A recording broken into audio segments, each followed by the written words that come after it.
Kaixo, 3. moduloko 4. bideoa duzue hau. Bideo honen izenburua plea eraikitzeko tresnak edo erramientak duzue.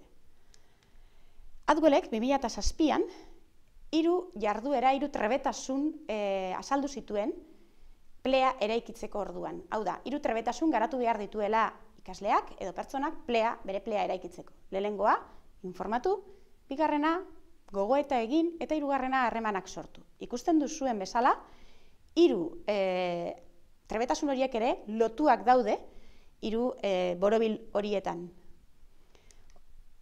Bideo honetatik jarraituz, Castañeda eta Adelek 2013an lehenengo informazioa bildu horri irakurketa gehitu zioten. Hau da, beraiek irakurri egin behar dela zioten. Zer esan nahi du irakurtzeak? Irakurtzeak esan nahi du informazioa bilatzeak. Informazioa toki ezberdinetan bilatzeak, era ezberdinetako informazioa bilatzea, eta guzti hori nolabait ulertzea. Irakurketa hori egin eta ondoren, naiz eta batzutan batera ere egin dezakegun, informazio hori horren gaineko gogoeta egitea proposatzen dute Castañedak eta Adelek. Gogoeta hori egiteko, materiala lantzeko gune ezberdinak bilatzea ezinbestekoa dugu. Gogoeta hori aurrera eramateko, idaztea, komentatzea, aztertzea, argitaratzea ezinbestekoa da. Hau da, jaso dugunaren gainean pentsatzea ezinbestekoa da. Jaso dugun informazio hori nolabait eraldatzea,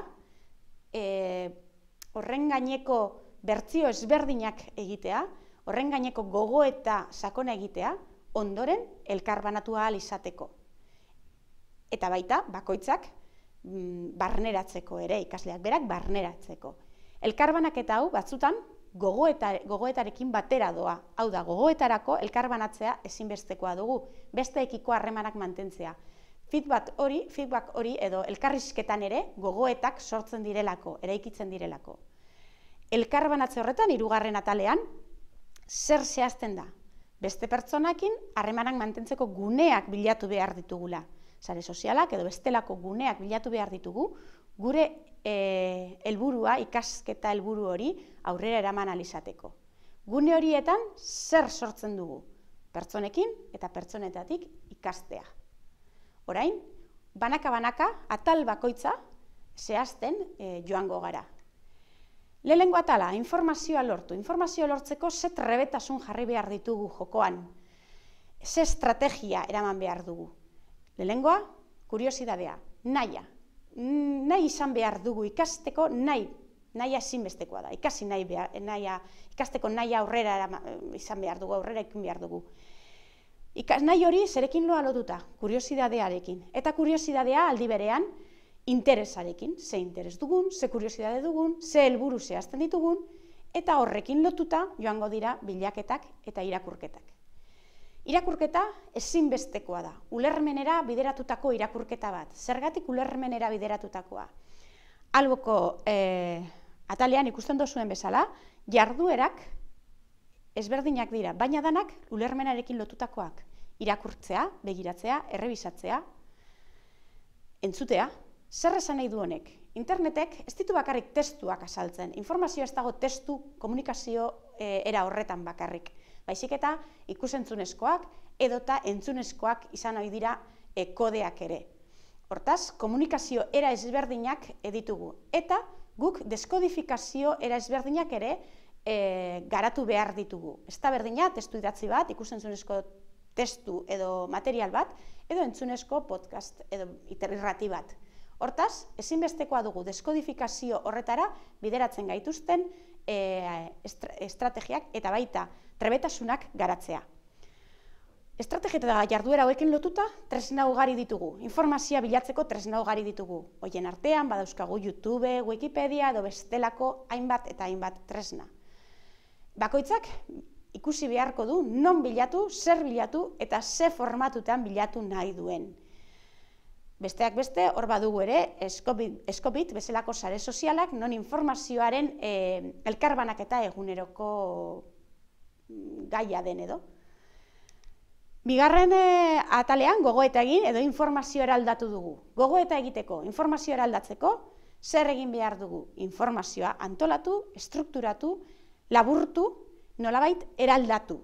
Eta eraldatze fase horretan, bakoitzak bere estrategia, bere trebetasunak martxan jarriko ditu. Zertarako?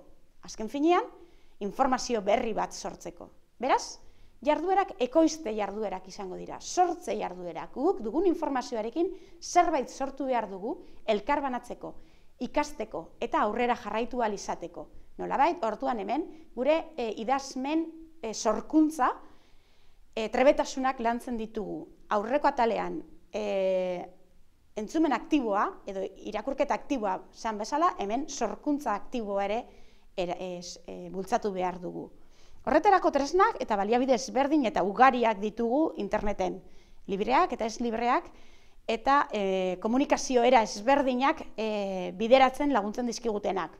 Bai, ikusentzunezkoa, YouTube, bestelako bideokanalak edo bestelako argazki edo irudien sorkuntzarako bideratzen direnak edota entzunezkoa, Audacity moduan. Eta azkenik, elkarbanatu. Elkarbanatzeko ezinbestekoak ditugu gure estrategia gaitasun soziala garatzea, estrategia sozialak garatzea, lehenik eta behin. Ze estrategia sozial garatzea da importanteena? Batez ere errespetua.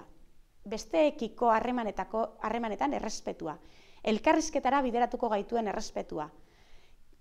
Komunikatzeko asertibitate maila igoko duena. Ezinbestekoa dugu komunikatzeko bideak eta estrategiak garatzea. Baina aldi berean, erabakitzea ere oso garrantzitsua da. Guk erabaki behar dugu, zelan komunikatu nahi dugun, zer komunikatu nahi dugun, eta nola agertu nahi dugun. Besteekiko ze motatako harremana mantenduko dugun gure ikasketa prozesuan lagunduko diguna. Horrekin lotuta, elkarbanaketarako agente aktiboak izatea ezinbestekoa da. Hori izango da jarduera nagusia. Eta jarduera hori aurrera eramateko baditugu sare sozialak eta bestelako tresnak. Kasu honetan, bi tresnatan jarri nahi dugu begia. EBEA eta sare sozialak. Zergatik? Bi tresna hauetan oinarritzen diren esperientziak azalduko ditugulako modulo honetan eta beste modulo batzuetan ere. Gogoratu ditzagun beraz, zer diran EBEak, zertarako laguntzen diguten elkarbanatze fase honetan, eta sare sozialak ere. Ezin ahaztu dezakegu hemen Wikipedia, wiki moduan bideratzen den informazio kudeaketarako sortutako plataforma hau. Eta honekin amaitu egiten dugu, eskerrik asko eta hurrengora arte.